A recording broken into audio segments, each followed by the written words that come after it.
kuza, lakini maumivu aliyo nayo zaidi ni ya kuteswa. Bila shaka yote bado hajitambui.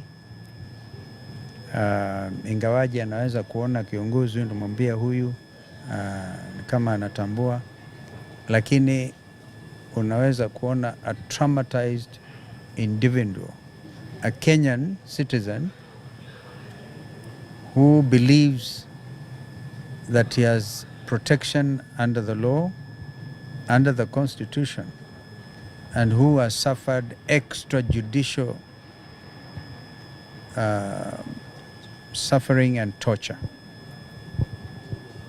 We want to make it clear to this administration and to Mr. William Ruto himself that he is a person bearing the highest responsibility for these excesses by a specialized squad. We call it specialized because I'm quite sure these are not men under the normal police organization. Or indeed, if they are, the next person responsible will be the Inspector General himself. So we have been documenting every case. Our brother here, former Attorney General, former Speaker J.B. Muturi, the chair of the People's Restorative Justice Commission. We will be taking all this data along with these commissioners. But you have an administration here which is saying, on the one hand, that there will be no more abductions. And the abduction squads continue unabated. They are more threatening.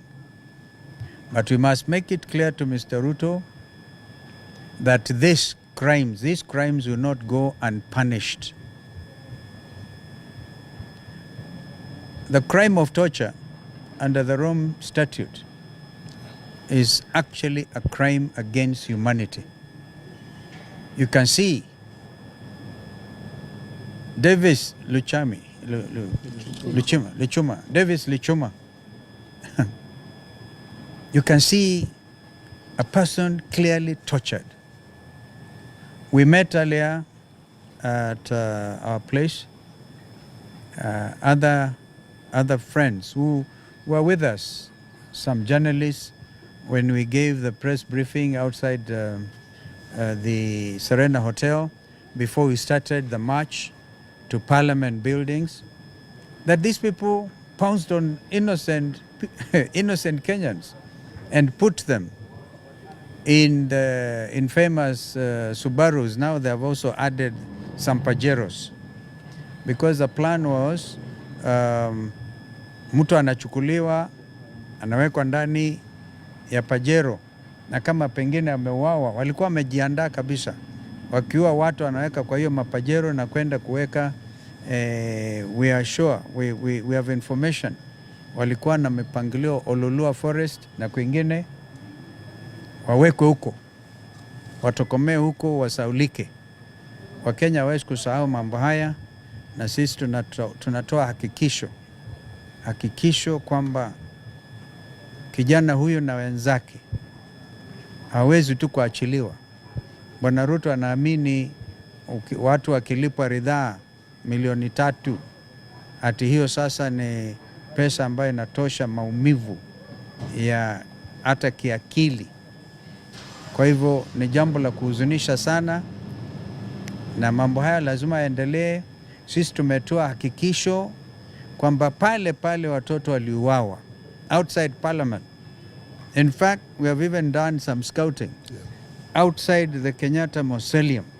Hapo we will put a monument in the memory of our Gen Zs, wale ambao waliuawa, and how they breached Parliament, how they changed this country. No amount of ill will, mismanagement, or indeed monetary considerations will wipe away the reality that this country changed forever from the 24th of June, or say 25th of June, 24th June, 2 years ago. Kwa hivyo tutasimama pamoja kama Wakenya wazalendo, tuhakikishe kwamba jambo la kizalendo linafanyika juu ya vijana hawa Gen Z. My colleagues can also say something.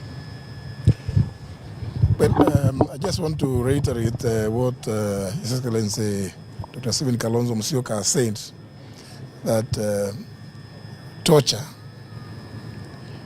is a crime within the Rome Statute. And we are documenting every bit of it.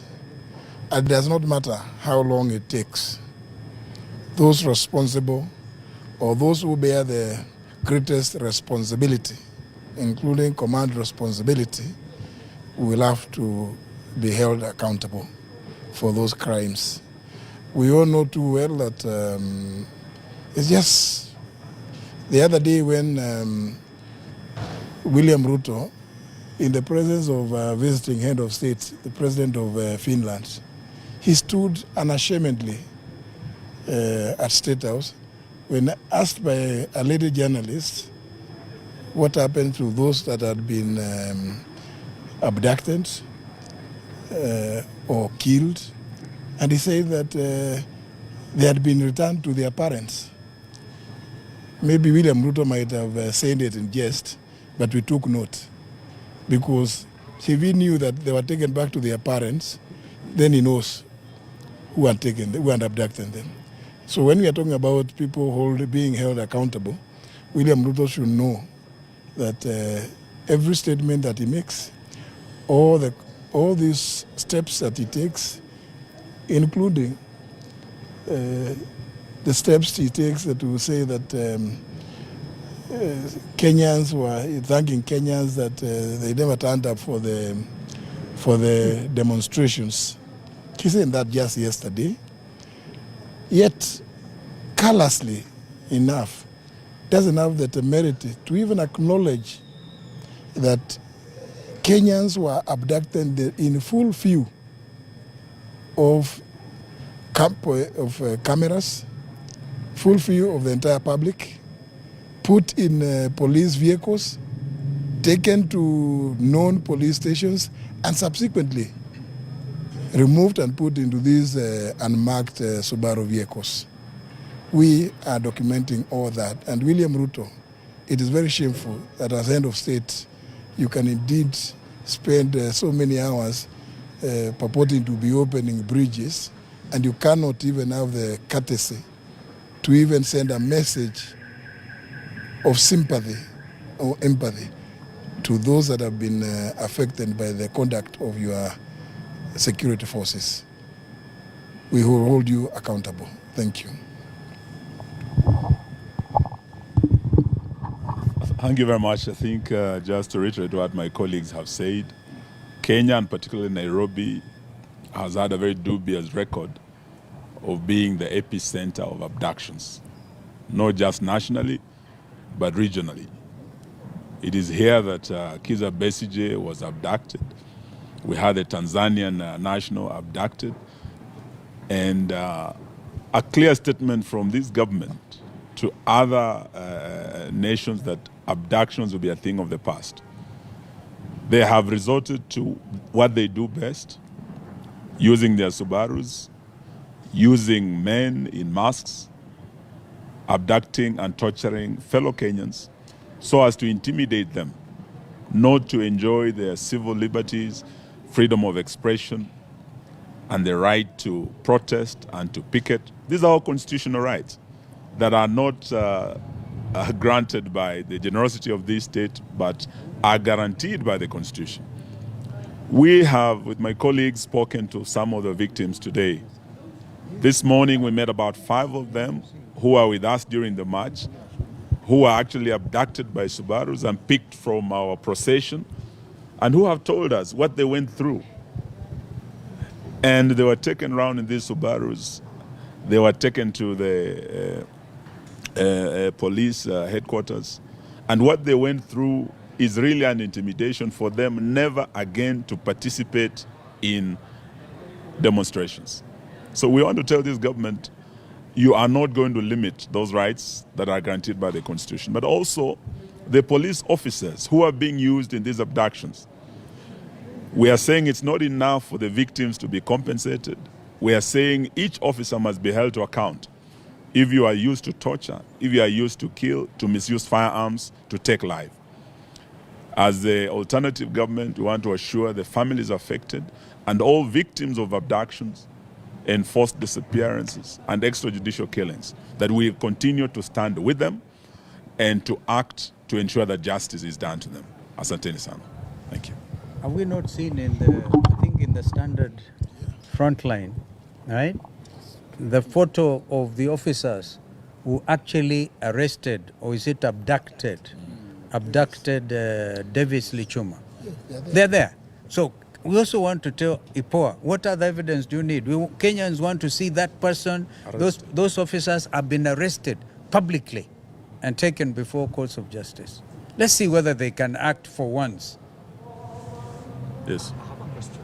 Yes. Away from that, there's this young man who has been taken to court, Mr. Speaker's son, and they are able to bring him in court, but the person who triggered that bullet that killed many young protesters during the very day, no officer has been brought to in court. What does that portray in your own experience? The Attorney General is here. A perversion of justice. Yes, terrible perversion of justice, double standards, clear, evident. They have taken him to court merely because they saw him the other day. They have not taken, not even an inch to investigate those officers who triggered the first bullet, or the bullets that killed several of the agencies. Yeah, double standards. And I think, first of all, we already have the IPOA official record of the 62 who were killed by the police. That was on 25th of June, 2024. IPOA itself has given us a record of those who were killed last year, because we matched with the families. 27 were killed on the 25th that day. Sabasaba, we had 38 others killed. So IPOA has these records. The officers are known. What is lacking is the will to hold these officers accountable. And that is why the killings will go on. I believe as long as William Ruto is president and his regime is protecting these officers, abductions will still go on, extrajudicial killings and enforced disappearance will still go on. But we are saying that the statute of limitation does not apply to crimes. And as the incoming government, we will follow up to ensure that all these officers are held accountable. And justice is done to all the families, right from 2023, the 75, to 2024, the 62, to 2025, the 66 who are killed by the same police. Thank you. Yeah, okay.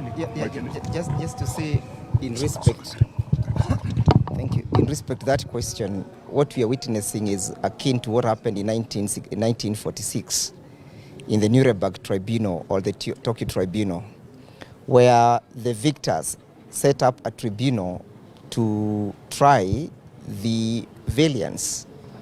So you basically can see that the government, being the perpetrator, they are charging the weak and prosecuting the weak who are out in pursuit of their constitutional right. And that is why I am happy when I hear my principals indicate that this will never happen again, that the rule of law will be restored and constitutional regime will be restored. Equally, these actions withers down the so-called purported compensation.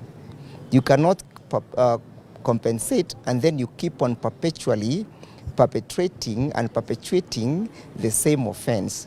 Surprisingly, government believes that they can commit crimes, perpetuate inhuman, degrading, and subject people to servitude, and compensate.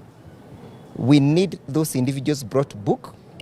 It is not possible the government can continue using our taxpayers to compensate individuals whom they have caused all these atrocities.